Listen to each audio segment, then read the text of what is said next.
going to do you a favor, brother. I'm going to leave it to you. Because if it comes out of my mouth, and I sit up there and I literally articulate this, I'm going to lose my mind. I ain't going to be able to do the rest of the show. I'm telling you right now. It comes out of my mouth.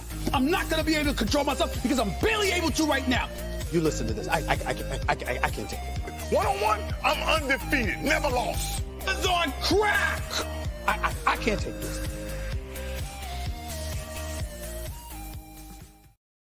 Welcome in, ladies and gentlemen, to the Rico Report. My name is Judge Mathis, filling in for Rico one last time. Rico will be back on Tuesday in his normal time slot, and I'm joined by a rotating panel of guests today. It'll be Richard Rush leading us off, then followed by Chris Jahnke and Randy Hardman. And boy, do we have some great topics for you. Before we get started tonight, make sure like, subscribe, comment, and share this video cast.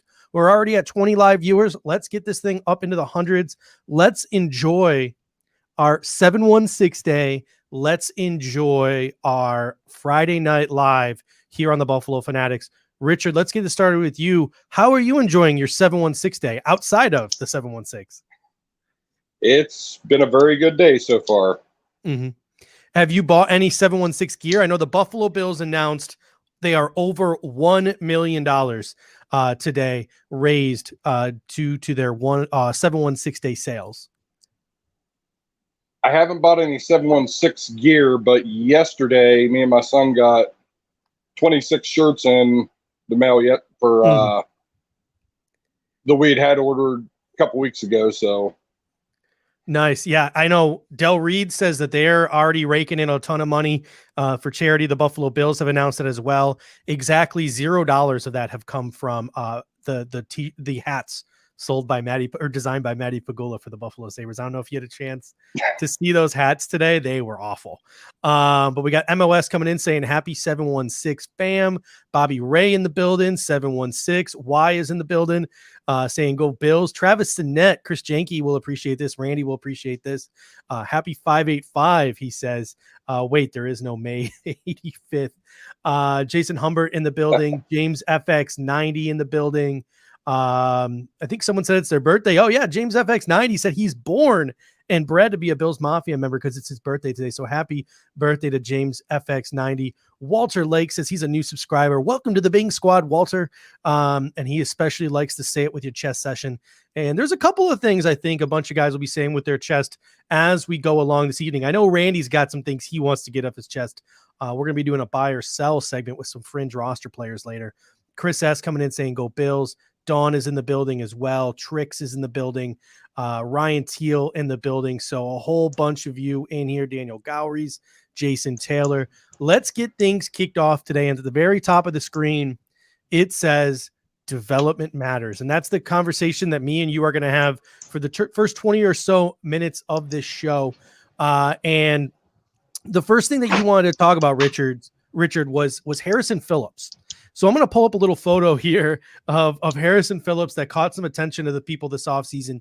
The first photo on the left is of Harrison Phillips hanging out with Jim Kelly and Josh Allen. They went out hunting at Jim Kelly's place in Ellicottville. And then on the right, there's a photo of Harrison Phillips hanging out. I'm not sure exactly where he was hanging out, but he was hanging out with a couple of people. And he's looking a little bigger in that photograph. But those photographs are only a few months apart. What's your commentary here on Harrison Phillips and some of the physical development he's gone through this offseason? I think one of the biggest comments is that staying beside Jim Kelly, who is still a fairly good-sized guy, and standing beside Josh Allen, Harrison Phillips looks more like what he plays at. And then you put him next to somebody else, he's going to look like a giant just because defensive tackles are normally just a lot bigger dudes than average people walking around. Yeah, no, I mean, I'm with you, but still, I mean, that picture on the left, I understand that, like, it's crazy to me, some of the bulk. And it got me thinking when you brought up Harrison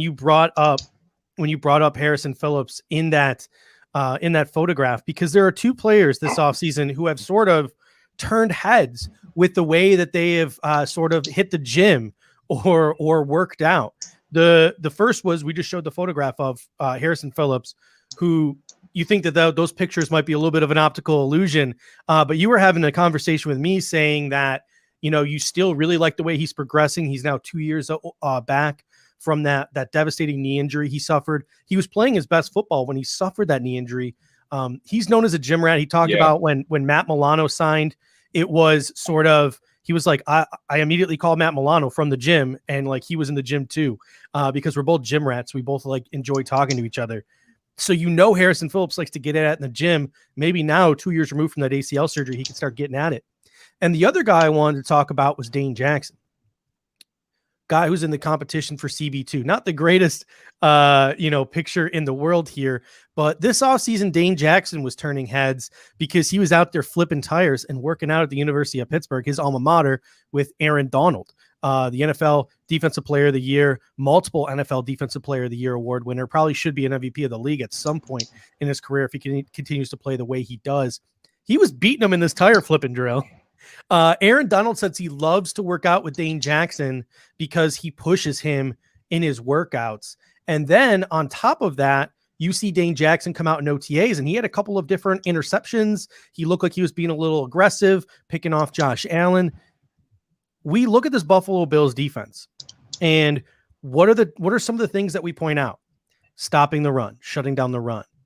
If Harrison Phillips, 2 years removed from from that ACL surgery, it finally clicks for him, that's going to really help us defend the run, and it's going to free up a lot of things for Ed Oliver to do in the pass rush game.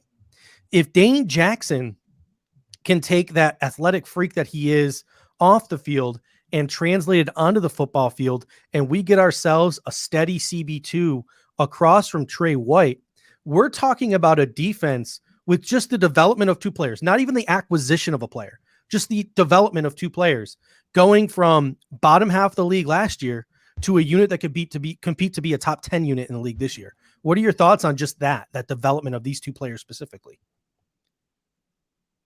I've been saying all along that ever since the beginning of the offseason that you could see Harry's progression throughout the year, and toward the end of the year and going into the playoffs and everything, if you go back and study and look at game film, you could see where he was not only taking on double teams, but he was pushing the double teams and starting to get back to somewhat where he was before the injury.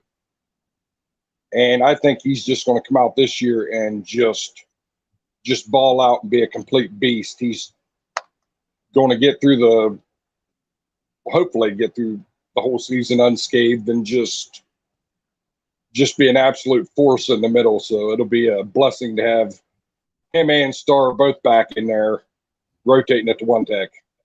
Yeah, I mean, the combination of Starr coming back and the combination of Harrison Phillips, I think, is going to be huge. Speaking of Dane Jackson, do you think he has any chance of beating out Levi Wallace for that CB2 spot? With the way he plays aggressively, I would like to hope that he does have a good shot at taking over the CB2 spot. But with McDermott and the rest of the coaching staff, they don't like change very much. But just from an athletic standpoint, you could tell where the little sample sizes we've got of him from last year and then going into training camp this year, he's gotten a lot stronger where he's getting off his blocks with doing a little bit of hand checking with the wide receivers and being able to be a little bit more physical. And he's more like Trey White, where he's more of a, I don't want to say risk taker, but he plays the ball a lot more than what he plays the receiver, as opposed to Levi's style. Yeah, I mean, we've seen Levi a ton getting beat on like those crossers or those slants where he's playing so far off, probably by design because of his limited athleticism, whereas Dane Jackson, more of an athlete, doesn't have to give that much of a buffer. We got Jason Taylor coming in with a great comment. He says, this team's been trying to develop players for almost 20 years, but it feels different with this batch of players. And there's a bunch of other players. Antonio Williams has been squatting like a machine this offseason. Matt Breida was posting on Twitter that he's been working out like crazy. Isaiah Hodgins looking like a big dude. This afternoon on the Buffalo Fanatics Instagram, Andre Reed was saying, don't sleep on Gabe Davis, that year 2 development. Ryan Bates. I think Ryan Bates could push to maybe start on this football team, or at least turn into that Spencer Long, John Feliciano guy who's the go-to guy as the backup on the interior, because I think he's the guy the Buffalo Bills have been sitting on and developing for years now. Maybe it finally clicks for him. I agree with that. AJ Epinesa, Ed Oliver, Tyrel Dodson, Jaquan Johnson. There are a ton of young players in this football team. And if half of these guys take that next step, I mean, look out. And I think you made a great point. I think just some people are sleeping on development. They're like, well, we didn't go out and sign this. We didn't draft this. But I think some people are sleeping on development and sleeping on development, or not so much sleeping on development, but bringing in new players. We talked a little bit about Boogie Basham last night, and we had a conversation about Boogie. And we talked about how we weren't sure if we were going to have the same weight issues with Boogie that we had with AJ Epinesa. Are the Buffalo Bills going to ask him to slim down? In college, he was like 280. Then at the combine, he weighed in around 275, 271, 272, 273. Then you'd think maybe if he was going to be a pure defensive end, they might ask him to lose another 5-10 pounds, get down to that 260 range. A lot of people have made the comment that he doesn't really look athletic like a freak like Gregory Rousseau. There's a little bit of the word you used before we got on, baby fat to him. But there's a player you wanted to sort of maybe not compare him to, but a comparison you wanted to make when talking about how he might not have been the most freakish looking guy out there. What do you want? What is the comparison and the conversation you want to have about Boogie Basham? If people are as old as I am or older, they can remember when in 1985 when we drafted Bruce Smith. Bruce Smith was his first couple years in the league. He was what Thurman Thomas referred to as pudgy. So Bruce Smith played coming out of college. He was right around 275, 278 at 6'4", which is really close to Boogie's size. So they have a similar body style and a similar playing style to where I think for him it would be perfect if he can get in a gym like Bruce did and get down to that 265-ish range to where he would have the speed and the power. Mm-hmm. Yeah, no, I'm in complete agreement with you, where I also am in concurrence that he needs to shed some weight. I just think that the Buffalo Bills have to do it differently than they did with AJ Epinesa. And maybe the fact that like COVID is no longer a concern might help with that, because it seems like they turned to AJ Epinesa and said, AJ, we need you to lose weight. And AJ was like, okay. And then he lost like 30 pounds and they were like, oh no, you overdid it. Because they didn't have a chance to supervise him the way that maybe they could have in the past when there weren't these COVID restrictions. If I'm the Buffalo Bills, I'm probably not saying a word to Boogie Basham until he gets to training camp. And then I'm slow playing it. I'm trying to have him work on his body while also contributing as a football player. AJ Epinesa's weight loss took him off the football field. Like, you saw him inactive early. You saw him not playing early. You saw it affect his game. If I'm the Buffalo Bills, I'm playing it like, let's do this thing 2-3 pounds at a time and do this while you're playing, as opposed to the AJ Epinesa route that we ended up seeing.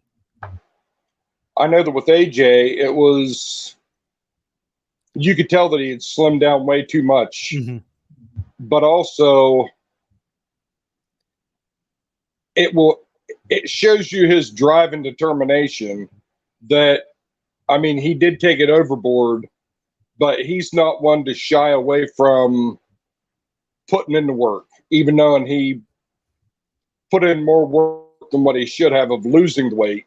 But he's definitely, once now he's starting to put on more weight and starting to put on muscle, that's just going to help him out tenfold once he gets onto the field this year. We got Bobby coming in with a comment. He says, speaking of Addison, Mario Addison, a guy that analytically had a decent pressure rate this season, but I know a lot of fans weren't happy with his box score stat production.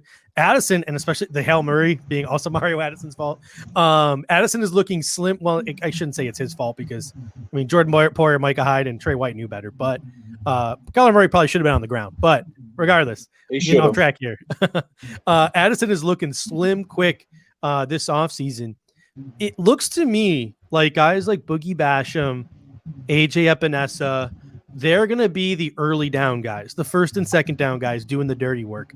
And I think that the Buffalo Bills might be asking Jerry Hughes and Mario Addison this year on third downs, like maybe after a sack or after a loss on a run when it's like 2nd and 13, you know that they're going to be throwing the ball on those pin your ear back type of plays. That's when Hughes and Addison are going to get their run. Do you agree with that? Or do you think that the rotation is going to work differently?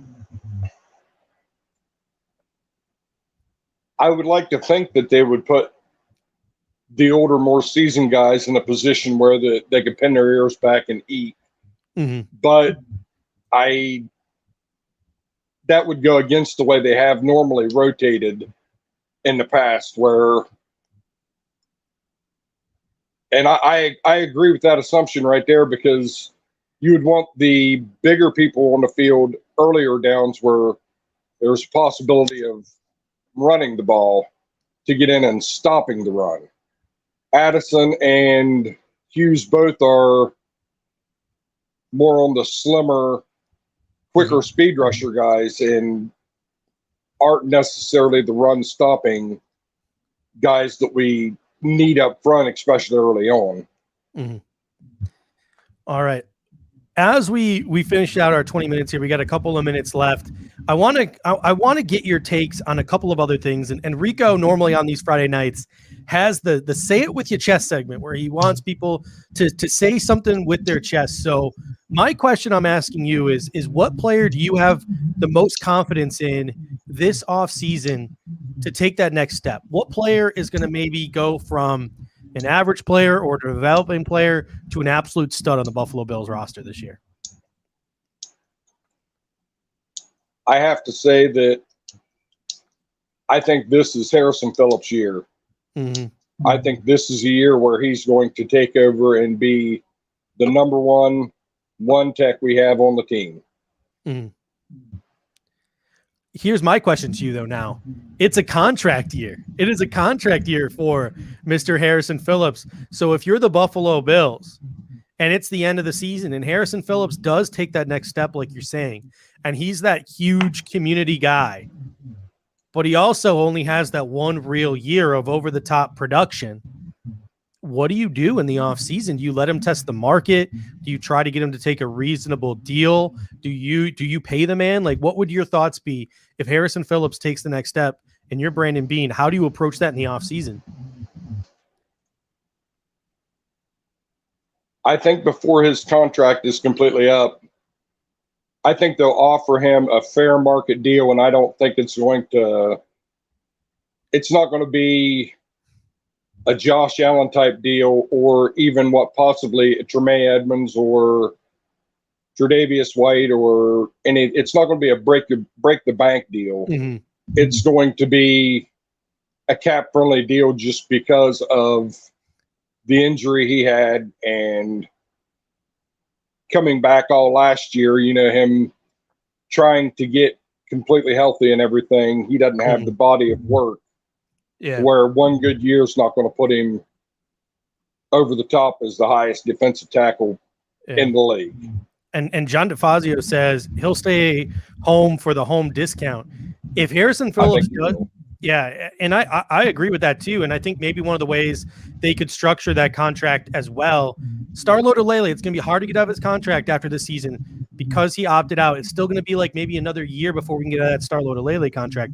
So if you can maybe backload Harrison Phillips' deal for when the salary cap will be higher and all that stuff, and maybe have the money smaller in the short term, while Starlota-Lele's still on the books, Harrison Phillips then becomes that big salary chunk you invest in the one tech as Starlota-Lele leaves the Buffalo Bills roster. So, Richard, thank you so much for joining us. Any more takes or anything you want to get off your chest before you head out here? I think that pretty well covers everything. Awesome, man. Thank you so much. Richard Rush, ladies and gentlemen, if you are on the Twitter machine, go follow him at Richard R. Rush 2. And he is a regular in the comment section, and he is a much appreciated member of this Bills Mafia and Buffalo Fanatics community. Thank you so much, Richard. We really appreciate it, and we're going to have you on again. Absolutely. Go Bills. Go Bills. All right, ladies and gentlemen, we are going to add now into the mix the main man himself, Mr. Roster Management, Roster Construction, Chris Jahnke. Chris, how you doing this evening? I'm doing great. How are you, Judge? Oh, man, I am doing wonderful. Anytime I get to hang out with you three guys on a Friday night, I didn't have time to grab a beer, so I'm doing this thing sober, which is weird. My hands are starting to shake. I don't know if that's a problem or not. But I'm doing the sober too. I don't drink, so you both, buddy. All right, so John DeFazio coming on in saying, great job, boys. Smash that like before you bounce. So before you guys head out of here, don't worry, we're not done. We still got Chris and we still got Randy. But if you could please smash that like for us.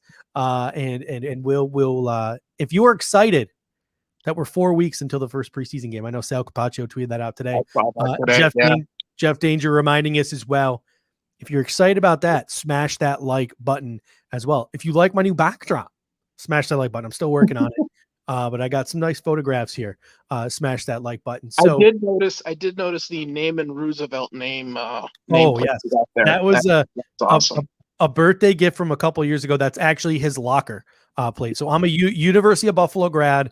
I got Roosevelt's locker plate, and I have a nameplate from a jersey from Drew Haddad, who was a Buffalo Bill long ago formerly of the University of Buffalo. Mm-hmm. And, that's awesome. Yeah, me and Drew Haddad are actually Drew and Naaman are all follow each other on Twitter. So I got that going for me. A little humble brag there. Some former Mac football players follow me on Twitter. Take that, people. Anyway, you are our resident roster management guy, and that's why we're going to bring you on today to talk about roster management. Now, here's the scenario. Here's the scenario that you sort of gave me. You said, listen, Judge, I think traditionally this is how rosters are constructed in the National Football League. Minimum 2 quarterbacks, minimum 3 running backs, minimum 3 tight ends, minimum 5 wide receivers, minimum 8 offensive linemen, minimum 4 defensive ends, minimum 4 defensive tackles, minimum 5 linebackers, minimum 5 corners, and minimum 4 safeties, and then obviously your 3 special teams guys, kicker, punter, long snapper. That leaves 7 positions to be filled. And what we're going to do tonight over the next 20 minutes, and the people in the comments section can play this game along with us, is we're going to try to fill the last 7 roster spots, but we're not going to talk about players. We're going to talk about positions. What positions do you value as you're filling out the last roster spots? And I got on the bottom graphic here the different positions the Buffalo Bills should consider. A third quarterback. These are some, I'm sorry, I was just going to say, these are some of the choices that I came up with, but honestly, you could come up with other choices as well. It just depends on what you value. And I was thinking about this for a really long time, Judge, based on not only what I value, but also what I think Bean and McDermott also value. So I'm sorry, go ahead. Keep going. No, you're good. So here's a list of different things. Obviously, you can add more, a 6th safety, a 7th linebacker, any of those different things, a 6th defensive end, whatever, as you mentioned, you value, but you got to pick 7. You got to pick 7. And here are the options that I came up with: 3rd quarterback, 4th running back, 6th or even 7th wide receiver the Buffalo Bills might want to consider this year. 4th tight end, another one, a 9th offensive lineman, and with the new rules, with the 8 guys active on game day, you can keep the extra player, a 10th offensive lineman you might want to consider, 5 defensive ends, 5 defensive tackles, a 6th linebacker, a 6th corner, and a 5th safety. I'm going to start with you. And Jason Taylor says, does the fourth running back count as Jones as a special teams player? It depends. Jones can either count as your third running back and you go with maybe just Motor and Moss, or he can count as your fourth running back because you want more of an offensive player like Brieda or Antonio Williams in front. So those are the different things that you want to consider. Bobby coming in saying he wants a seventh wide receiver and a sixth defensive end. Randy coming in saying he wants a fourth running back, a sixth wide receiver, a ninth offensive lineman, a sixth linebacker, a fifth safety, a fifth defensive end, and a third quarterback. What were your thoughts? What positions did you want to go after and add in these 7 spots?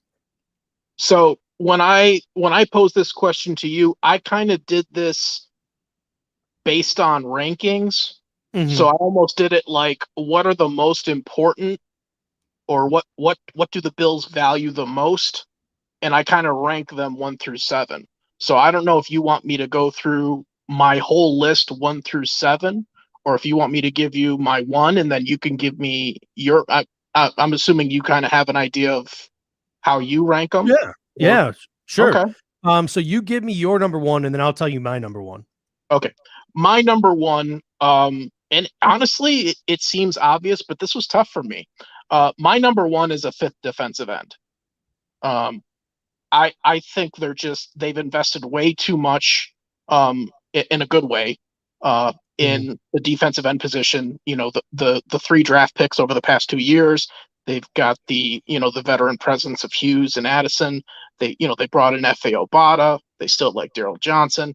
I know I told you I wasn't going to get caught up on names, and I'm not telling you which guy I think is going to be the fifth defensive end, but I think that is the number 1.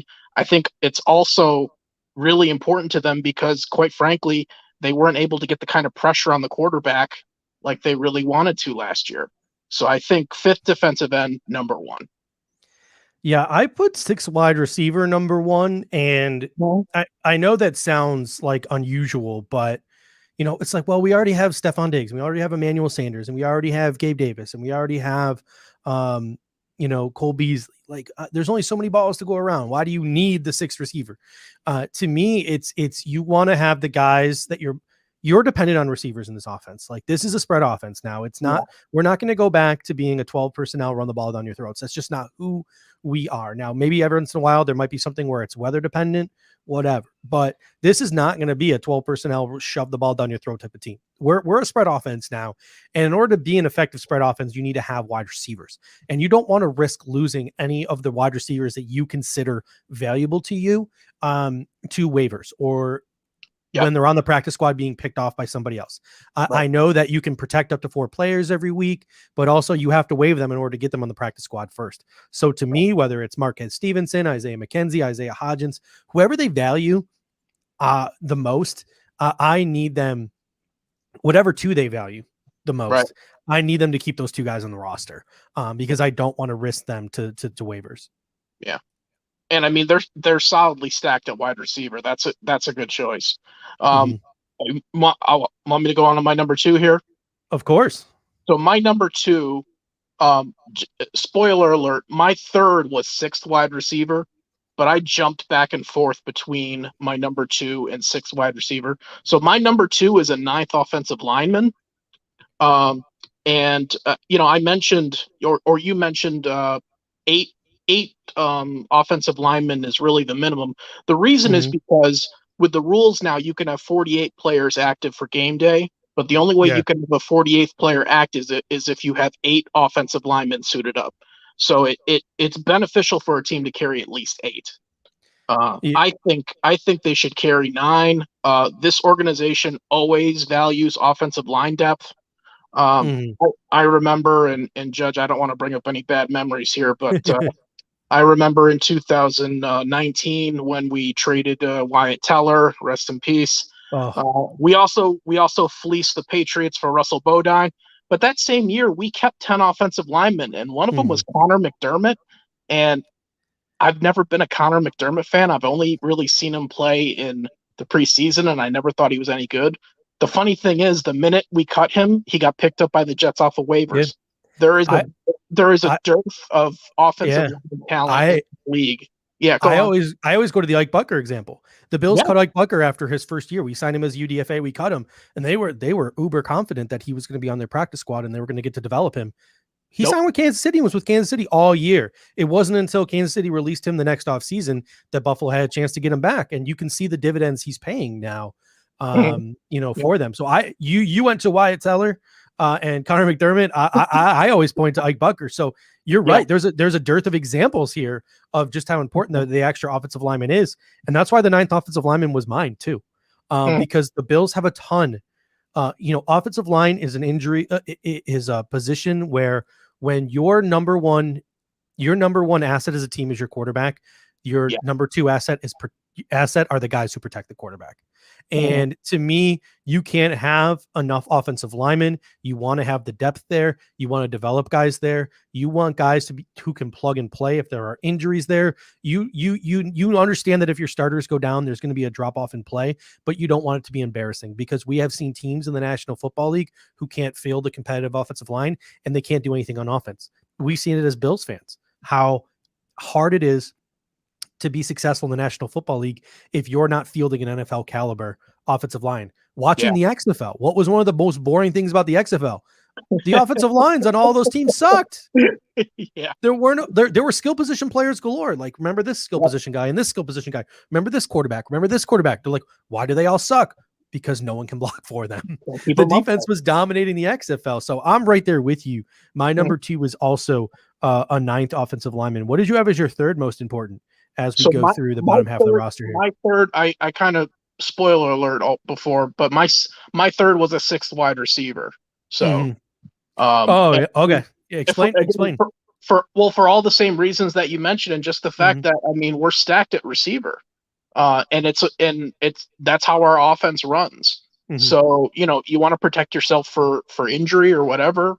And I think there's guys in our receiver room when we make cuts, whoever those may be. I told you I'm not going to get into telling you who I think that 6th receiver is. We'll get more into that once it's roster cut down time. But 6 wide receiver. And those are really the top 3. And I could have switched the 9th offensive lineman with the 6th wide receiver. It was that close. So what was your 3rd? My 3rd was a 5th. And I didn't care which it was, defensive end or defensive tackle, a 5th defensive lineman of some point. So my first 2 picks were bread and butter guys. They were the 6 wide receiver. Your bread and butter is your passing game. So 6 wide receiver, the weapons for Josh Allen, your 9th offensive lineman, the guys who protect Josh Allen. Once you get past those 2, then you could start looking elsewhere. And that's where I moved towards the 5th defensive end or defensive tackle, whichever one the Bills find suitable. And because some of those guys have flex, like F.A. Obada has that flex. Right. There are a couple other guys who have a little bit of flexibility there. So that 5th guy, because and that's where I started looking at the names. There's just such a dearth of talent. I'm not going to say who should get the last spot, but there's just so much talent there that I want to open up an extra spot for one of those guys because I don't want to risk them to waivers. Yeah. And that's one of the points of this exercise that I kind of came up with. And I told you about on Twitter. I said, hey, this would be a great topic. Is these are essentially luxury picks, right? Because we've already filled out the minimum, right? Like there's no team that goes into a game with 1 quarterback, right? You got to have at least 2, right? So these are all kind of extra, you know what I mean? So if you've got that talent and you want to keep them around, you keep them around. So we kind of had the first 3 selections kind of the same, but in different orders, which is cool. You ready for me to go on to my 4th? Well, apparently I don't understand the English language. Thank you, Namdi, for pointing that out to me. I thought dearth meant in excess. I thought if you had a dearth of something, you had a lot of something. Wow, you learn something new every day. Thank you, Namdi, for correcting me. I don't know. I'm not. Here I was I'm thinking I was using big words, and I was wrong. So thank you, Namdi, for pointing that out to me. I will never make that mistake again. All right, so who's your number 4 here? Okay, so this is the one that I don't know, might shock people. I don't know. But my number 4, and I've got good reasoning behind it, so hear me out, is a 6th linebacker. Ooh, okay. All right. Here's my reasoning for it, okay? This is the first off season in a long time where I think you can look at this roster and say they actually have really good depth at linebacker, like seriously good depth at linebacker. We've got guys, and in the past, it always seemed like the Bills, by the way, traditionally at the season start have always kept 6 linebackers. There's been times when they've gone down to 5 because of injury, but they've always kept 6. And when they've kept 6, they've always had like the starting, your starting 3, whether it was Tremaine, Milano, Lorenzo back when we had Lorenzo or AJ Klein. And then we always had sort of like the backup linebacker. Like that, I really feel like was Tyrel Dodson last year because he could play, middle or outside. And then we always had a couple of special teams guys, right? Matakevich. Early last year it was Delshon Phillips. That didn't work out. But this year we've got guys. We've got guys who can seriously play. I think Tyrell Adams can play should there be an injury. I think Tyrel Dodson can play should there be an injury. And I think you want to. And again, I'm not saying that those are the guys that you're necessarily going to keep. You want to, you've got Matakevich, who is a really good special teams player, and I always toot the horn for special teams players. Same thing with Andre Smith, really good tackler. I know that you kind of told me a little bit about Joe Giles Harris because I didn't know much about him, but he's a solid guy. Markel Lee. I just think there's a lot of depth there, and I would want to keep them around because in a year, isn't it like in a year that they might be able to get off of AJ Klein's contract potentially? Yeah, I think pretty much after this year they can cut him without any real lack of dead money. Yeah. So wouldn't it be nice to groom somebody like again, like say like a Dodson, or maybe you bring Tyrell Adams back? I know he's on a 1-year deal, but develop them. You know what I'm saying? Yeah, no, I didn't have linebacker on my list at all. And my reasoning was this.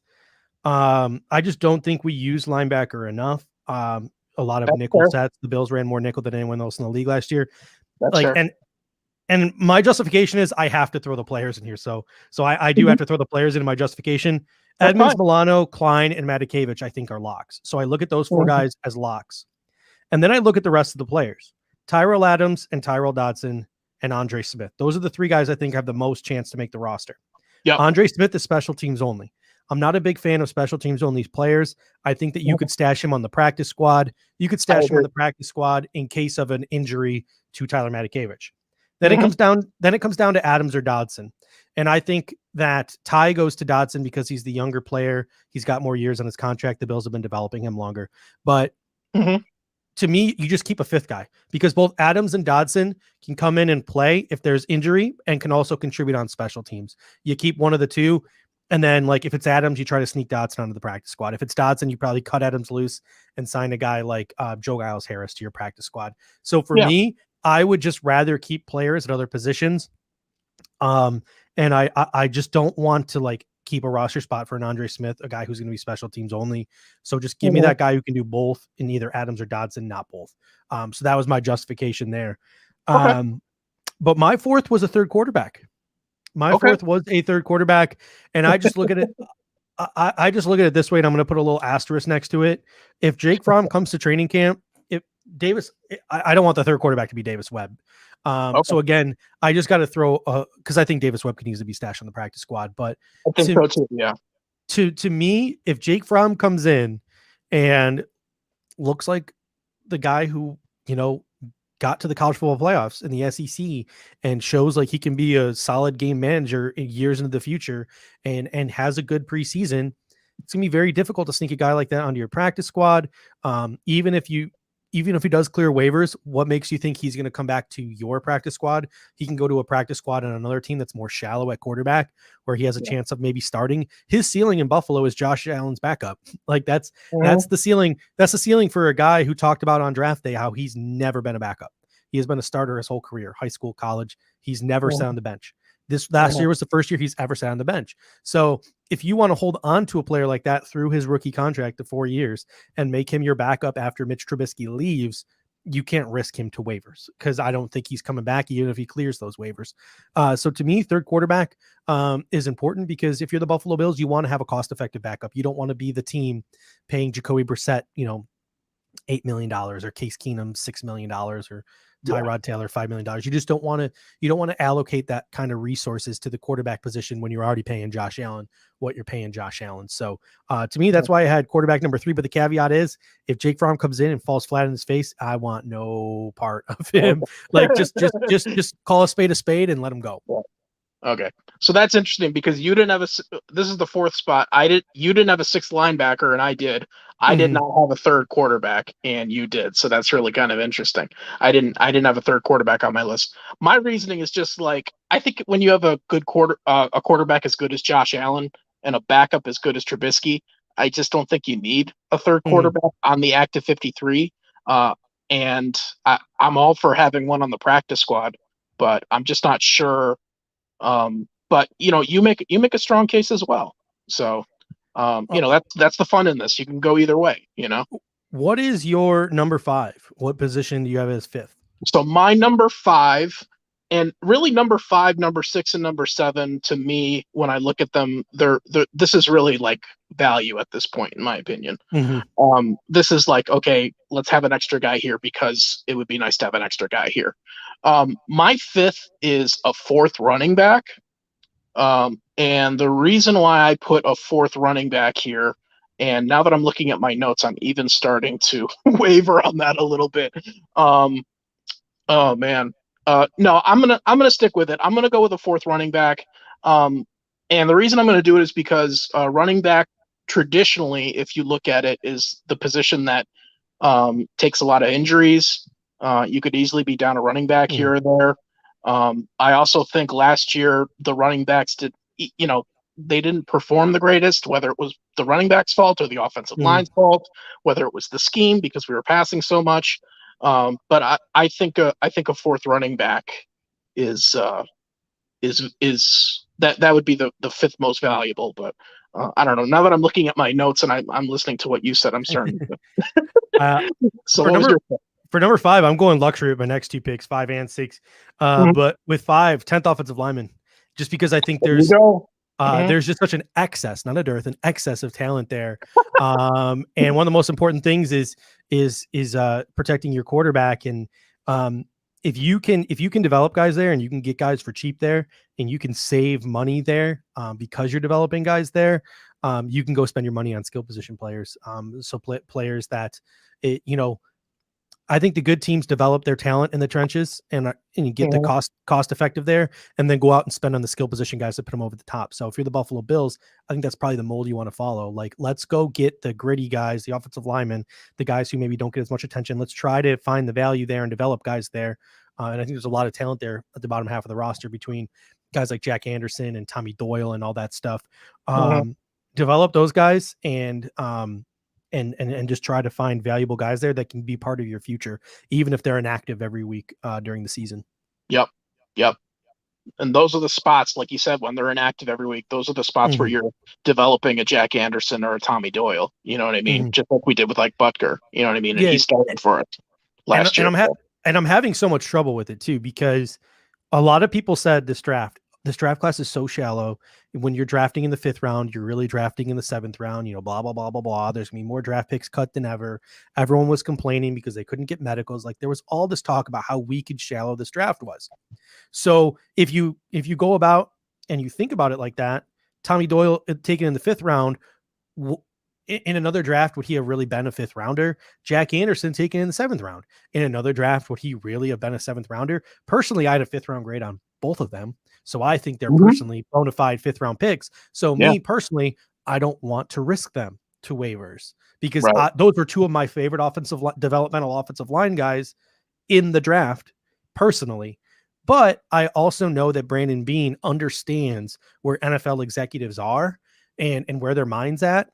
And if he thinks that he can get Tommy Doyle through waivers, if he thinks he can get Jack Anderson through waivers, I think he'd prefer them on the practice squad, because I don't think either 2 are NFL ready from day one. Yeah. Well, you know the draft better than I do. I don't go through the draft, but like you guys do. But Beane is always good at getting value at those late picks. You know what I mean? And that's why he traditionally does not like to cut late round picks, you know what I mean? Or any draft picks, to be honest with you. So that's that's a solid number 5. Want me to go on to my number 6 here?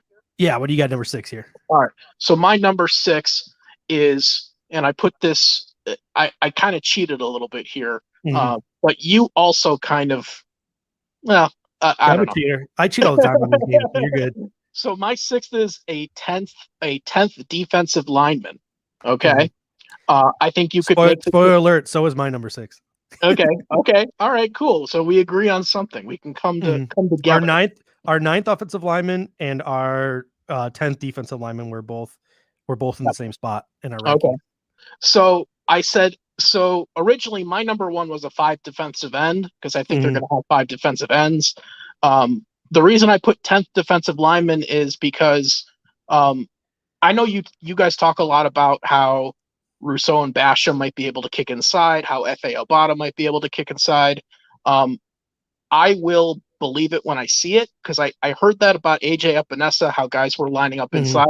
And then when A.J. Epinesa came in, he was rail thin, and I said, I don't want that guy inside. You know what I mean? Yeah. Like, so if they can have that kind of flex, then I say they could have, again, those guys are defensive ends, but they can also go inside. Then I could see them keeping another defensive end and actually having 6 defensive ends and 4 defensive tackles. Or if they say, listen, one of our strengths is we're not very good against the run.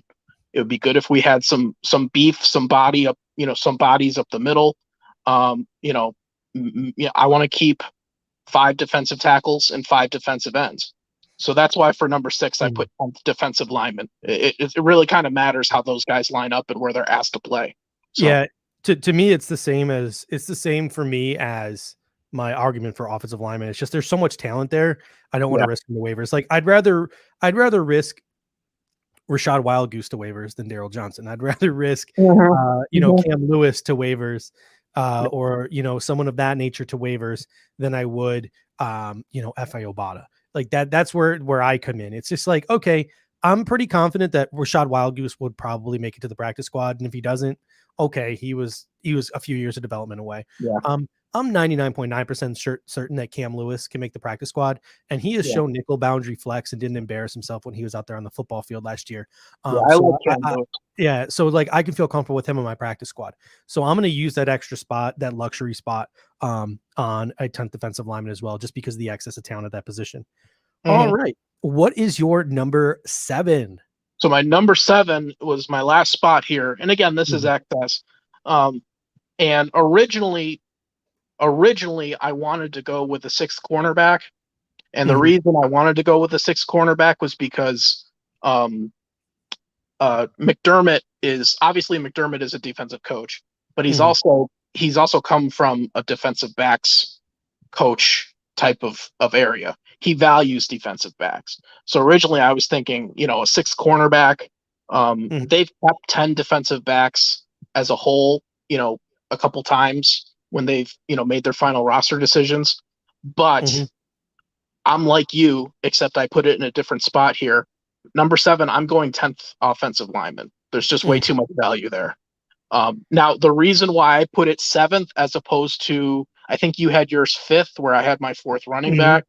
The only reason why I put it 7th is because, and again, I'm basing this on the 2019 season when we had Connor McDermott as our 10th offensive lineman, is the minute that we had an injury issue, the minute that our run defense was not playing very well, that's when we signed, who was the defensive tackle that we signed? We signed Vincent Taylor off the practice squad because we were having trouble stuffing the run. And we also we signed the defensive tackle, the guy who used to play for the Chargers, Corey Legett. There you go. Yeah. So we had 5 defensive tackles at the time. And one of the reasons was because Harrison Phillips got hurt and Starr was really the only kind of true one tech, and we were getting eaten up by the run. So the reason I'm mentioning all this is because that 10th offensive lineman, you keep that because that's value. You keep that because, somebody else might claim a Jack Anderson. Somebody else might claim a Tommy Doyle. Somebody else might sign a Forrest Lamp. Somebody else might sign or claim an Ike Butker. right? So you keep that because you want to have it and you want to continue to develop it. But if there's a situation where there's a somebody who goes down with injury or something like that, and you need to fill a roster spot, that could be a spot where you have to cut somebody. So that's why I put it at 7. Now, that being said, with the new practice squad rules, with you being able to elevate 2 guys, and with the new, they're continuing the injury reserve rule where you can put somebody on injured reserve and they only have to be on there for 3 weeks. That should also be permanent, in my opinion. Yeah, I think it should be too. I thought last year they really did it because of COVID, but I think the rules were better. And maybe I'm biased because I'm a Bills fan and we had such an awesome season. But I thought the game was just better. So yeah. So maybe having to cut that 10th offensive lineman to make room for that. Whatever position is decimated by injury or whatever. Cross your fingers. Let's hope that doesn't happen. But that's kind of why I had it down at number 7, because I said, that's one that could kind of flip if we do have injury issues. Yeah, my last one to round it out was just like whatever running back or wide receiver you thought like deserved it. Again, like I'm all about like the one thing that frustrates me with the NFL is like it just seems like it's very hard to develop talent because you especially you look at quarterbacks, like quarterbacks get cut and move around from team to team to team. It's like, man, if a guy would just stay somewhere for a 22-year-old kid gets drafted, stays somewhere for 5 to 6 years, and the coaching staff stays the same for 5 to 6 years, and he gets to play in 5 or 6 preseasons and be part of a team for 5 or 6 years. Maybe when he turns 27 or 28, he might be like a reasonable NFL quarterback. You just don't get to develop in the National Football League like you do in others. So whether it's Antonio Williams, or you think it's Matt Breida, Isaiah Hodgins, Isaiah McKenzie, Marquez Stevenson, if there's a player that you're valuing, maybe the kick and punt returners just maybe McKenzie and Stevenson royally screw the pooch, and it needs to be Brandon Powell as your 7th receiver. Because you need him to return kicks and punts. Just a skill position player. I wouldn't even mind if it was a corner there, if they thought a guy like Wild Goose or something earned it. So to me, that's just a wild card, whether it's a corner or it's a receiver or a running back, just a skill position guy you want to continue to develop, the guy who had the best camp, the guy who earned it. Yeah, right. I agree. Wild Goose is a definite wild card. to close this out here, no kickers, no punters. You don't want to have a Matt Gay on your roster or whatever. Jordan Gay. Yeah. No, kickoff specialist. That's the thing I love about Bass, man, is that we do not have to invest in any kickoff specialists for a while. That's for sure. My favorite comment last night when we were talking about, I don't know if it was you or someone else who threw it out there. It might've been like Chris S. I apologize for not properly quoting whoever said this last night, but that Jets game where he kicked like 5 or 6 field goals, he said they assassinated the Jets. I love that comment. That wasn't me, so it was probably Chris S. All right, Chris, thank you so much. We're going to bring Randy on now, but I always appreciate we're going to have you back on, man. Absolutely. Thanks for having me on. Thank you. All right, now to the man himself, Randy Hardman. How you doing tonight, Randy? What's up, Judge? Oh, man, just living the dream here on a Friday night, getting to talk a little bit of Buffalo Bills, get to soak in one more night of Rico's audience and Rico's clout for myself. So always enjoying that. All right, so buy or sell roster-worthy players. You are Mr. Duke Williams. You are Duke Williams' #1 fan, correct? No, it's actually a running joke. So we're going to kind of address that in this segment tonight. I think before we get started, it's important to let everybody know this is a different era of Bills football. I'm sure if you haven't figured that out yet, you should know. We're not in the place where we have to keep all the bottom of the roster and 7th round picks and long shot guys. I know as Bills fans, we love our long shots. The guys like the CFL Duke Williamses and the Tanner Gentrys and the Naaman Roosevelts and all those guys going back, the Brandon Rileys and the Gibran Hamdens and all these guys. Everybody loves them. There's not a lot of place for those guys on this roster, on this team anymore. So a lot of these guys are going to be sells. And I just want, people to be aware of that going into camp. And it's fun to watch these battles. But a lot of your favorite long shots aren't going to make this team. And that's a good thing.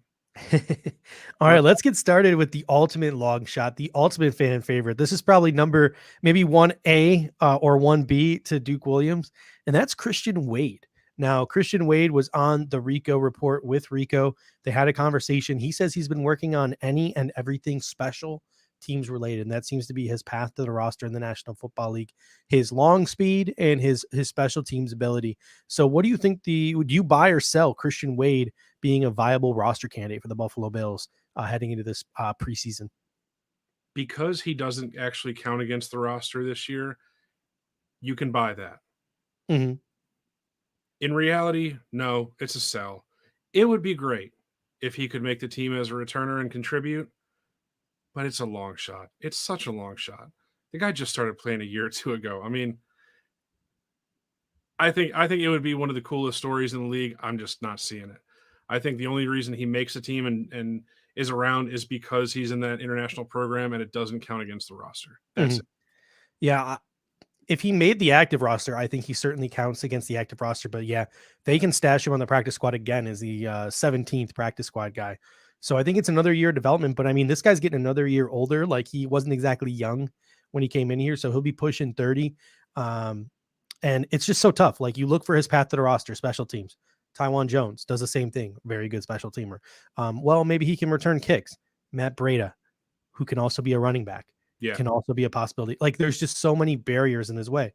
Well, maybe he can learn to gun. Saran Neal, Dane Jackson, Taiwan. Like, there's just everywhere you look, it just seems so stacked against him on the roster. Somebody brought this up in the comment section, so I'm going to throw it at you. It wasn't on my list, but how about touchdown Jesus, Jake Kumaro? Buy or sell his chance of making the roster? Sell. I there's something about touchdown Jesus. I think that he might have a shot. Again, it's one of those guys where like, it's a cool story. Everybody there are things to like. I think as a bottom of the roster receiver, he has serviceable talent. There's just guys that are better than him. Yeah. There are guys that are just flat out better. Well, I understand that, but my biggest fear is the Buffalo Bills keep Jake Kumaro and waive Isaiah Hodgins. Like, that's my fear. Well, exactly. That's what you don't want. That's exactly what you don't want. And the thing is, like, yeah, we want to see what Hodgins has. He can also play special teams. There's no states that he cannot play special teams. Same thing with a lot of these guys. Like you brought up, Matt Breida. He offers something that we don't have at running back. He can play special teams. So why wouldn't he be? He's a buy, like, in my opinion. You know, that's not a guy that's going to be easy to get off the roster. I think he's on. All right. Buy or sell Tanner Gentry. Do you see any path to him making this roster? Nah, that's a sell. Yeah. I mean, I'm with you. Like, he's got that familiarity with Josh Allen. Part of me wonders, if he could contribute with kick and punt returns. I think we'll see that in training camp. He'll be right in the squad. And that's where I think his future may lie. Like, watching the NBA finals right now, and Giannis Antetokounmpo, like, his brother is on the Bucks because he's the brother of Giannis. And you see that a lot. And I think while Jacob Hollister obviously has a legitimate chance to make this roster because he's a legitimate NFL player, I think Tanner Gentry is mostly here because of his relationship with Josh Allen. And the perfect spot for him to be the practice squad, because I don't think he's worthy of a roster spot. I'm with you there. Yeah, I think Gentry, honestly, sorry. I think if he went to a team that was more devoid of wide receiver talent, he would have a better shot. Like, if he went to a team that was really shallow at that position, he might have a shot at that 5th or 6th or possibly 7th receiver spot, but not on this team. We got Chris Escobar saying you sound like a perma bear. I don't know what that is. I don't know if that's offensive, but there you go. You sound like a perma bear. I'm not familiar with that term. I'm gonna have to look that one up when we leave here. But next one up is your favorite, Duke Williams. Buy or sell his chance of making this team? Sell. This guy has overstayed his welcome. He should have been gone 2 years ago, and it's finally time to flush the Duke. Get him out of here. Flush the Dookie. Yeah, get him out of here. Chris S says no shade on that nickname, by the way, or that comparison, by the way. But you're right. This almost seems like a situation where Like, when a guy is there and he's been there for years, it's just like, dude, it's just not going to happen. And a team will cut him and give him a chance to go somewhere else. Even like Duke Williams deserves to be in an NFL training camp, and he probably deserves to be in the Buffalo Bills training camp. But it's just like, dude, you ain't making this roster. Like, why is he still here?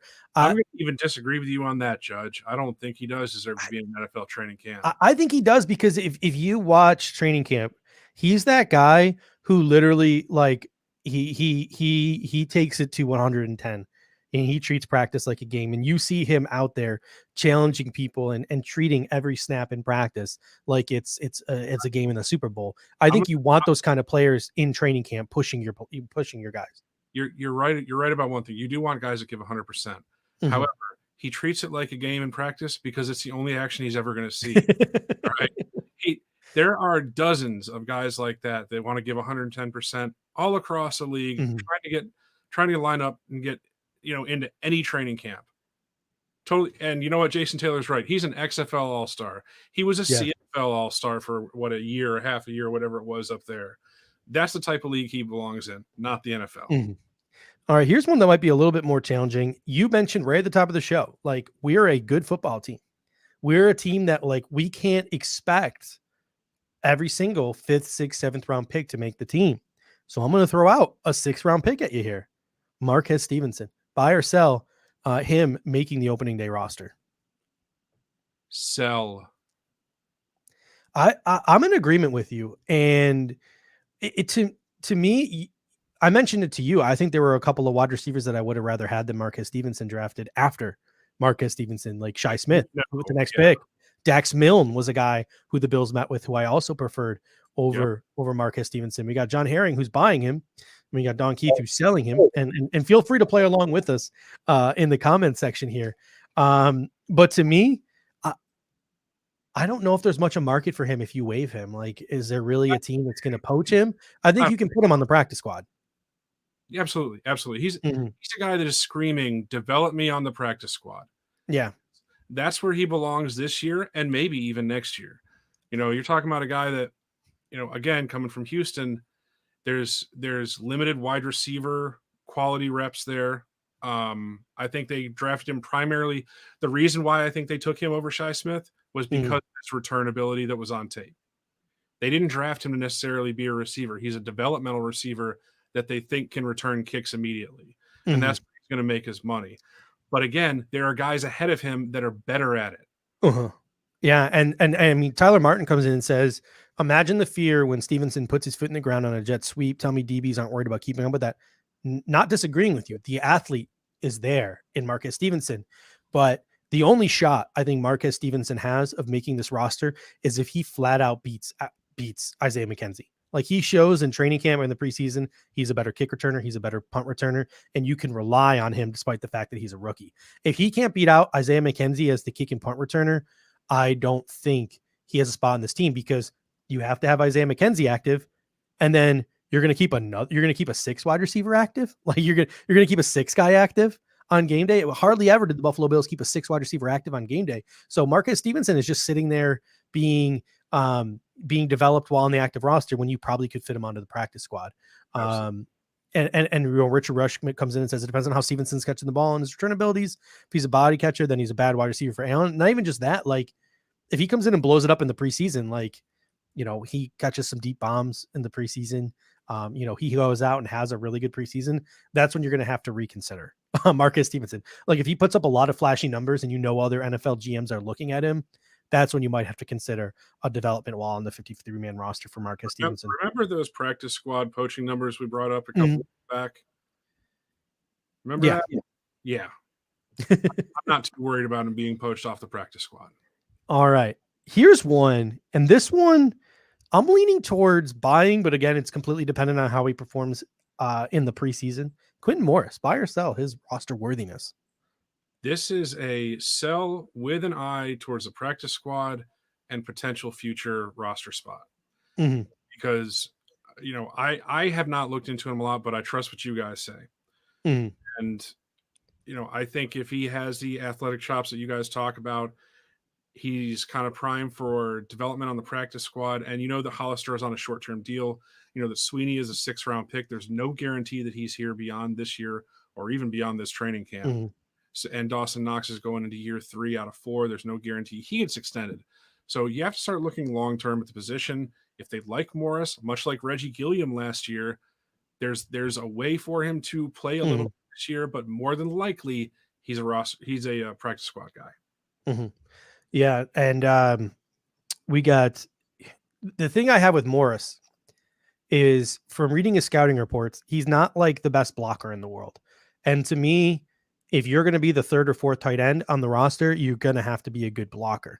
So for me, Morris has some upside as a receiving threat, which obviously you would like in an offense like this, but he's got to polish himself as a blocker. He's got to get better doing the things that tight ends do. So you were right. Like having him on the practice squad might be the best fit for him. And Chris Jahnke comes in and says, doesn't that mean your boy Nate Becker doesn't make the practice squad? I don't know. Maybe if you keep one wide receiver on the practice squad, you can keep 2 tight ends because you want a blocker guy and you want a receiver type of guy. So, I mean, you get 16 of them on that practice squad this year, 17 if one of them is Christian Wade. So it should be interesting. And John Herring comes in and says, sounds a lot like Pagula's ex-boyfriend. I believe he's referring to Jason Kroom. A little bit different. I mean, Kroom was a former wide receiver. He was a length guy, 6'5".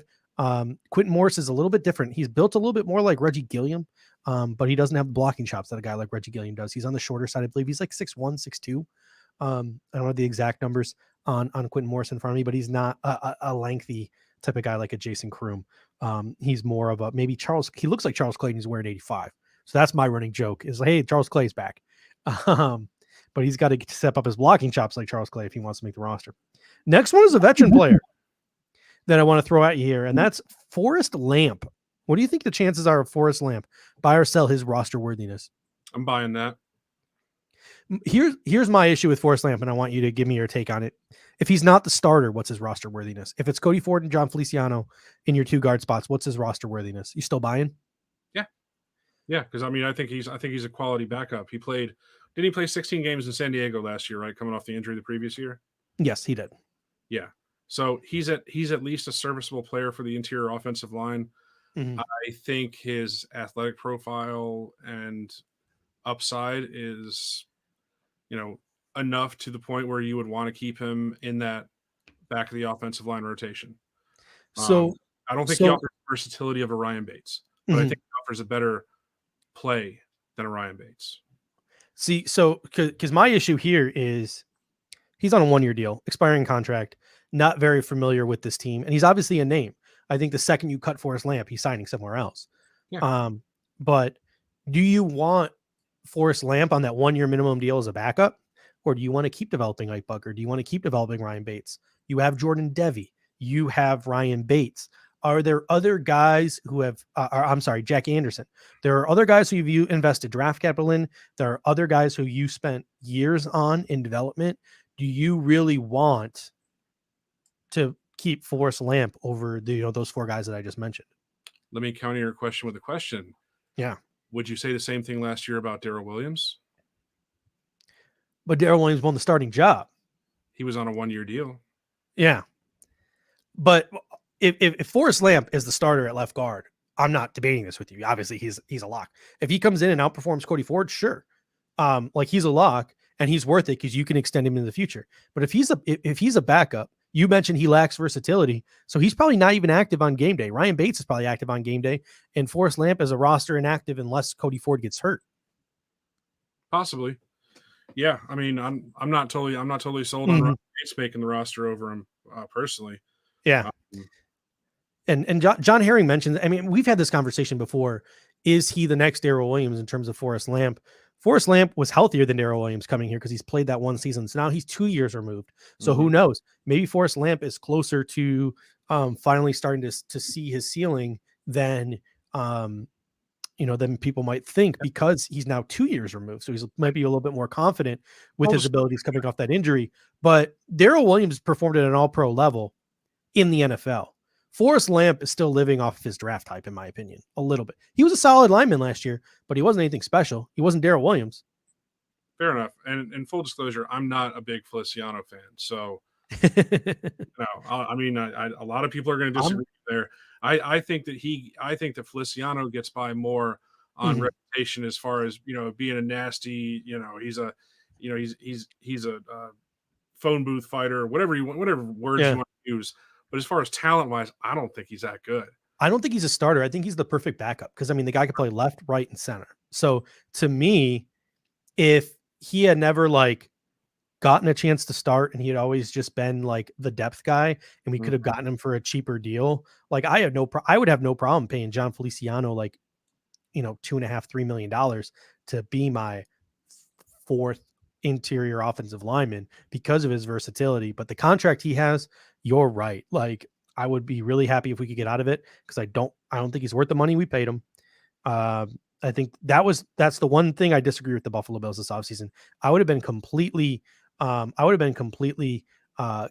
with Forrest Lamp and Cody Ford as opposed to John Feliciano and Cody Ford and those depth guys that I mentioned. I felt like he was a signing mostly because of Josh Allen. I think this is a guy that Josh Allen really liked blocking for him, as Don says here. All right. Next one. Personal favorite of a lot of people. We love our blokes here in Bills Mafia, and that is F.A. Obada. Buy or selling his roster worthiness? I mean, I'm buying his roster worthiness. I don't know if he makes the final roster, but I'm buying that he's probably in the final 5 names to get cut. Mm-hmm. I think that, first of all, you have to realize that you're going to be keeping 9 defensive linemen as part of the roster breakdown. So I think there's going to be 4 interior defensive linemen, and then 5 defensive ends. And among those 5 defensive ends, Obada could be a guy that pushes off possibly one of the older vets. That's the only way that he makes the roster, because you got your 2 rookies and your second year guy in Epinesa, Hughes and Addison. That's 5 defensive ends. Done. So for Obada to make it, he's got to push off either Hughes or Addison, more than likely Addison. But again, it's a long shot. If it comes down to F.A. Obada and Daryl Johnson, you think the Buffalo Bills are going with Daryl Johnson or F.A. Obada? That's what makes it tough for me. That's what makes it a sell for me. It's a sell based on the special teams prowess. Yeah. But I think if you're looking for a guy that can actually step in and play defensive end, Obada. Yeah. But it's not just about that. So Don came in and said, sell Obada, but he's protected, isn't he? He's no longer protected like Christian Wade is, but let's clarify here. Christian Wade isn't protected like he's guaranteed to be a Buffalo Bill. If the Buffalo Bills decide they want to put Christian Wade on the practice squad, they have to cut Christian Wade. And another team has an option to claim him onto their 53-man roster. Right. Will it happen? Probably not. 99.9% not. Then once he reverts to the practice squad, you can make him a 17th guy on the practice squad. However, if you decide to use that London or UK or foreign player exemption on him, he can't play in 2021. He is the 17th guy in your practice squad. You get that extra spot. He's protected, but he also can't take a snap for you. You can't call him up to the active roster at all at any point during the season. You are redshirting him essentially. F.A. Obada has lost that. He no longer has that. So if you waive F.A. Obada, he can slip through waivers. And if he slips through waivers, which I don't think he will, 5.5 sacks last year, solid rotational defensive end. Maybe now just hitting his ceiling as a football player, despite the fact that he's 28, he's still a physical freak. And he only started playing football when he was 18, 19, 20 years old, really late in his life. So again, but then on top of that, even if he does go through waivers, then you can put him you could put F.A. Obada on your practice squad if he makes it through waivers. You could protect him every week to make sure another team doesn't claim him. And you're allowed to have up to 6 veterans, vested veterans on your practice squad this year. So he can be one of your 6 veterans. Judge, I think that he had a better shot of making it before we drafted Basham. Oh, without a doubt. I think 100%. I would feel so much. I would have been buying like crazy if we didn't have Boogie Basham. Right. Justin Zimmer, buy or sell his roster worthiness? He's a buy, and again, he's on the bubble. I think as far as your interior defensive line go, you got Starr, Oliver, and Phillips, and then that fourth one is a question mark. It could go a couple different ways. I like Zimmer as a fourth defensive end or defensive tackle. I like him over Butler. But that's not, that's me, not the coaching staff. They have familiarity with Butler from Carolina. That may mean something. It may not, but it's something to consider. Yeah, I mean, I would rather have Mario Addison, I think, than Vernon Butler. But also, like, you ask yourself the question, would you rather have? Here's a question for you, because again, it's that struggle you mentioned. I think most people would say, let's get rid of Addison and Butler, and let's go with these young guys. Let's go with this youth. Let's go with these hungry guys. Let's do it. Salary cap implications. You're paying those guys not to be on your team. I still think one of the two gets cut, unless all those guys bomb in the preseason. I think it's more likely to be Butler. But here's the question: would you rather cut Addison and keep Obada, or cut Butler and keep Zimmer? If you had those two choices, which one are you rolling with? That is a tough choice. I think in that scenario, I would prefer to cut Butler and keep Zimmer. Yeah, I think I'm with you too, just because I think that guys like Basham and Rousseau can do so much of what it is that Obada does. A lot of people want to see Zimmer at fullback. I don't know if he's done that before, but it's not Chris Jahnke is not the first person to mention they want to see Justin Zimmer at fullback. And then Jason Taylor says he still believes Addison's on the team through the season. Yeah, me and Richard Rush were having a conversation back in the first half of the show, first 20 minutes, where Bobby, the Instagram god over at Buffalo Fanatics, said that Addison has slimmed down. And we both think that Hughes and Addison can both be a part of sort of a pin your ears back passage, and some of the younger guys like AJ Epinesa get the runs on the early downs. AK Cash with a very unpopular opinion here, one that I think 95% of Bills Mafia would disagree with, maybe higher. He says, I don't like Zimmer over Butler. So that's an interesting one there from AK Cash. And then John Herring coming in. Me and Greg Vorse were talking about it. Me and you have talked about it. The forest through the trees, the NASCAR package, whatever you want to call it. Keep all the big length and strength guys. I want all the length and strength guys. It's on amazing this defensive line. Drafting a couple of young guys at your position will motivate a guy to get in better shape and come in and have a career year. I mean, it's crazy how that happens. Yeah. All right, we got two more here, and then I'm going to get into some different buy or sell scenarios with you. Tyrel Dodson, buy or sell his roster worthiness? Buy him. Versatility, game experience. He's young. He's cheap. Can play special teams. Perfect type of guy to have on the roster.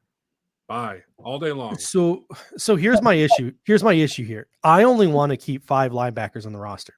I think you'll keep 6, but I think Edmonds, Milano, Klein, and Matakevich are safe. That's 4. And then to me, if I were the Buffalo Bills, I would earmark Andre Smith for the practice squad because he's special teams only.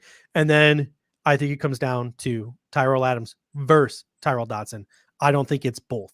You obviously might think it's both. I do. think it's both in this situation? Yes. All right. So you go with both. John Herring says he'd rather have Tyrell Adams. Maybe he'd like to have both as well. And then Don Keith is buying Tyrel Dodson on this roster. And hey, Tyrel Dodson is in agreement with you. He was on Twitter the other day saying he wants to be a member of Bills Mafia forever. All right. Last but not least, personal favorite that I'm throwing in here, Mr. Versatile. He came in last year, and even though he got hurt, even though he was playing with an arm cast, and he dealt with some injuries, when he played, I think he showed that he is a worthy bottom half of the roster, a backup who won't embarrass him type of player in Cam Lewis. Are you buying or selling Cam Lewis's roster worthiness? Sell. Yeah.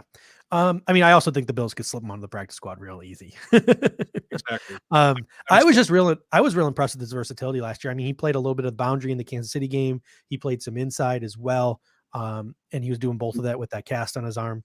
I think he's a pretty underrated bottom of the barrel, like roster player who can just be here and be a nice safety blanket. I sell him because I would want to try and keep Jaquan Johnson and DeMar Hamlin on the active roster as guys that you're going to lose Hyde and Poyer eventually. So you got to have some sort of plan there.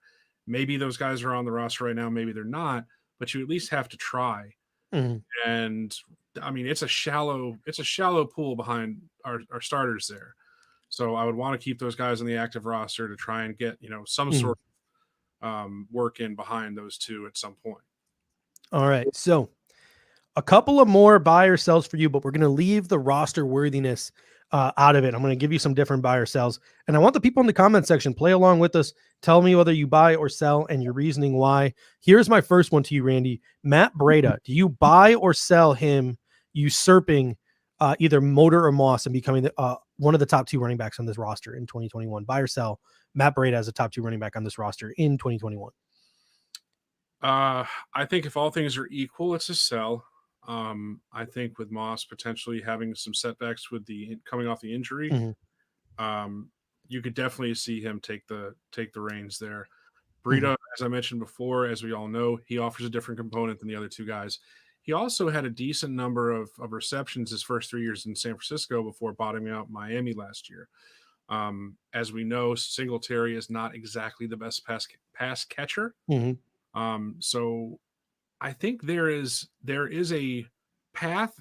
It's not a straight path for him to take over the lion's share of carries, but there is a path. It's just not one that is likely. Yeah. We got Peter DiBiase selling. We got Dawn who's buying it. She thinks, hot take here, that Matt Breida ends up this season as the running back number 1. Richard Rush is buying unless Antonio Williams balls out. John Herring is buying. Tyler Martin is buying. He thinks Moss and Singletary are similar. You don't need them both. He wants that little bit of a different factor back here in the rotation with Breida. Chris Jahnke's buying Breida, and Peter DiBiase thinks that it's Antonio Williams who needs to be on that roster. I don't know if we mentioned Antonio Williams. So how about buy or sell Antonio Williams roster worthiness? Because he's a peculiar one to me.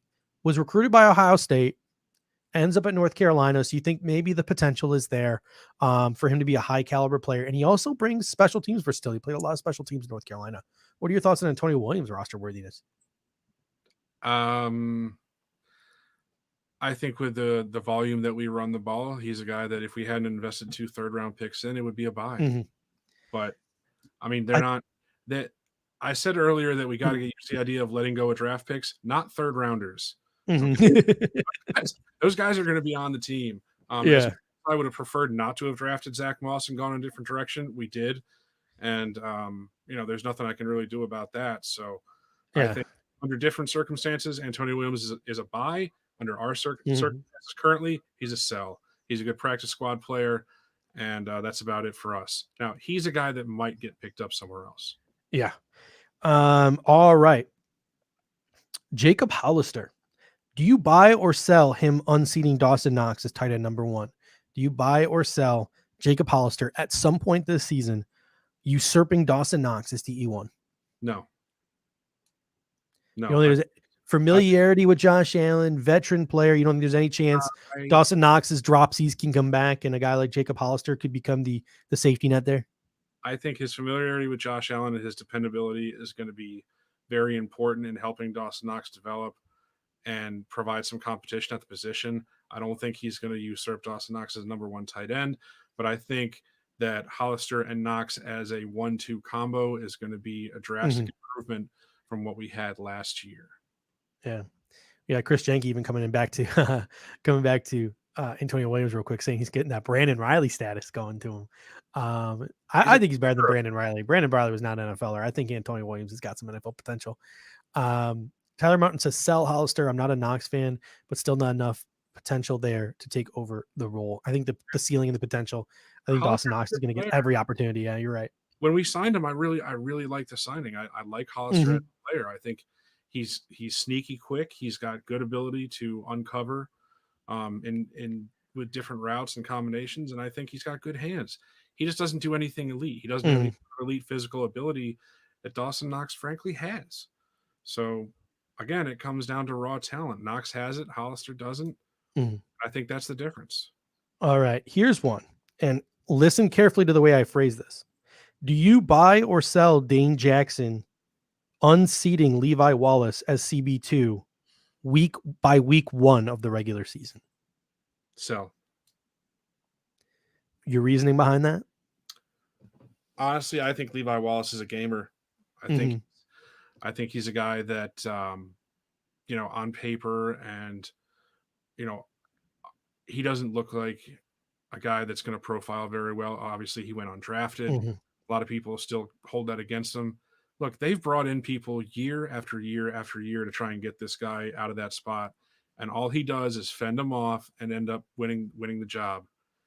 Mm-hmm. You got to respect that as a as somebody that used to play sports and everything. You got to respect those guys that come in and they scrap like that, and when everybody is counting him out, he finds a way to succeed. Now, granted, is he one of the top 32 CB2s in the league? Probably not. If he is, he's at the bottom. But I mean, Dane Jackson, for as much promise as a lot of people want to see last year, he hasn't proven anything. And I don't think it's going to happen before week 1. I think more than likely it might be a mid-year, second half of the season type thing where they feel like they have to make a switch. Yeah, we got a couple people coming in. Y is saying sell. Jason Taylor saying sell. Don Keith is saying sell. Richard Rush says elite ability does you no good if you're not trusted with anything. Caitlin Blunt coming in saying loving the new look, glasses and backgrounds, Rico. Someone asked earlier in the comment section where Rico is. Rico is in the middle of like selling his house and moving. So he's just had to pack all the stuff and he's just all over the place. He should be back by Tuesday. So Judgment Week is officially coming to an end tonight. You guys will be done with me and I'll just be back to the air raid hour. But a comment here from Jason Taylor. He says, sell not by week 1. And that's my next question to you. My follow-up. Do you buy or sell Dane Jackson unseating Levi Wallace as CB2 by the end of the season? Yes. Buy it. Interesting. So you think that Levi will at some point struggle? Do you think there will be an injury? How do you think it's going to end up where Dane Jackson ends up finally unseating Levi? I'm not going to prognosticate an injury. I don't want to put that on anybody, but I think I think as far as struggling, I mean, there are certain types of guys that Levi Wallace struggles against. I think Tyreek Hill being one of them. And there is going to come a time where teams are going to take advantage of that. They're going to pick on him. And McDermott is going to look over it at Dane Jackson and say, what do we have to lose? Very similar to the Tyrod Taylor, Nathan Peterman situation. And the same thing might happen, but it doesn't mean that he's not going to try. Yeah, I mean, I'm with you. Caitlin Blunt says they'll be splitting time from the get-go. I think the Miami game might be the most pivotal game because, we open up against the Steelers. Levi has picked off Ben Roethlisberger a couple of times in his career, I believe, and has played pretty well against Ben Roethlisberger because Ben Roethlisberger doesn't quite have the arm that he used to, the zip. He's more of just like a quick release type of guy. But week 2 against Miami, Devontae Parker, Will Fuller, Jalen Waddle, whoever it is that, Levi Wallace has himself matched up with, I think that's when you might start to see him giving up some chunks, giving up some yards, and at least you'll see fans getting restless, whether it's the coaching staff willing to pull the trigger, and cut the leash. I don't know, but I think the fans probably will be if he struggles that week 2 game against the Miami Dolphins. All right, my last buy or sell for you this evening. Who do you? I guess this isn't a buy or sell. This is a who do you buy? Who do you buy as the dime defender for the Buffalo Bills this season? The new Dean Marlowe. Who are you buying as the new Dean Marlowe? Is it Jaquan Johnson, DeMar Hamlin, or other? I will go with the rookie DeMar Hamlin. Yeah, I'm with you. Explain your reasoning there. Well, I think that athletic profile is one factor. I think that draft pick is another factor, and all in all, I think it's a guy that you want to see out there. And it might not be at the beginning of the year, but at some point, DeMar Hamlin's a guy that I think is going to end up making the roster but be inactive, and then at some point in the year he's going to get a shot, and you're going to see a slow progression of him continuing to get better and better to where maybe going into next year, he's going to be looking at considerably more playing time and possibly even fighting for a starting or a majority spot. Yeah, I mean, with Teron Johnson's contract up, I know Hamlin probably wouldn't become a nickel defender, but they could go for a rotation at that nickel defender as opposed to just drafting or signing a nickel guy to replace Teron. Right. if he walks. Richard Rutch says Johnson because he knows the system better. What are your thoughts on Jaquan Johnson? Does he finally get some defensive snaps this year? Like, does he finally get a chance to show what he can do more than on just special teams? I don't think so. I mean, barring injury, I don't think you see a whole lot of Jaquan Johnson on the field. But I mean, he's a guy that you want to like. You want to root for him. But I like Saran Neal better, and that's really where it stops. So you think Saran Neal gets these defensive snaps this year? Yes. Yeah. Okay. Over Johnson, definitely. I don't know. It seems to me like Saran Neal and defense just don't mesh. I think I made that comment yesterday, or Greg Vorse might have made that comment on Tuesday. Someone made the comment. It might have been me. It might have been Greg Vorse. It might have been someone else. I don't know. I'm pretty sure I'm getting middle-aged amnesia, but or dementia. But DK Cash mentioned Wild Goose in the someone. Yeah, I'm gonna get to Wild Goose in a second. Someone mentioned Saran Neal. Like if this was like a Rivals recruiting page, he'd be athlete. He wouldn't be safety or corner. He'd just be athlete because what he does is a gunner and all that stuff. But yeah, Wild Goose in here. What do you think Rashad Wild Goose's chances are of cracking the field and being the dime defender? Could Dane Jackson even be a dime defender and do a little bit of like nickel and maybe safety-ish stuff for the Buffalo Bills? Wild Goose and Jackson. This is the type of thing that you want. You want competition on these roster spots. And between a guy like a Wild Goose or a Dane Jackson or a DeMar Hamlin or, Jaquan, I mean, all these guys, it's good competition. Let the best man win. Wild Goose does have speed. It's something that you can't teach. And, if he makes it, he makes it. Great. At this point in the year, it's important for us to realize that we can't get attached to these guys. There's going to be roster churn at the bottom. Don't get attached to them. They're not going to be here for long, most of them. That's what I try and keep in mind. I try to not make this an emotional thing thinking about it. It's like who's going to be the best for that spot, may the best man win, and that's it. Yeah, see, I'm the opposite. I get very emotional when we cut players that I like. I know you do. All right, so Randy, thank you so much. Any final takes, comments, anything you want to get off your chest before we head out here tonight? I don't think so. I mean, you know what, there is one thing. Let it rip. I do not want to hear any more about this Zach Ertz stuff. I am so sick. I've ignored it. I made a solemn swear last show that we're no longer talking about it, and I ignored the 7 or 8 comments in the comment section tonight about Zach Ertz. I am so sick of it. It's a guy we don't even need, and I'm glad that you guys made a conscious decision to not address it. I'm sorry that I brought it up. I said the next time I'll talk about it is when Ian Rappaport or Adam Schefter or someone, even if I started off by saying I will talk about it again when it's official, like it happens. But if Adam Schefter or Ian Rappaport, not like My Sports Update or whatever announces it, or NFL rumor mill, no. If Schefter or Rappaport is Brandon Beane and Howie Roseman have been in talks the last couple of days, I'll talk about Zach Ertz again. But until someone with a little verified check mark next to their name on Twitter says something about Zach Ertz going to the Buffalo Bills and it having some kind of insider information, or we see the Buffalo Bills tweet out the actual transaction, I'm just not talking about it. And Chris Jahnke with the perfect comment: we don't need Zach Ertz. We have Duke Williams.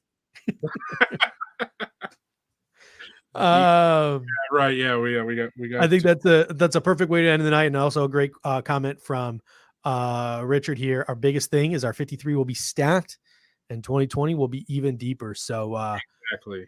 Ladies and gentlemen, thank you so much. Friday Night Live was a blast. Filling in for Rico these past 3 shows was a blast. Whether I'll be back next Tuesday, I'm 95% sure Rico will be back in the building on Tuesday, but you could see a surprise and see my face again. You could see Tilt Money's face. You could see various Jeff Landers. You could see anyone's face on Tuesday, but it's more than likely going to be Rico. And until next time, ladies and gentlemen, go Bills. Randy, you want to throw Go Bills in there? Go Bills.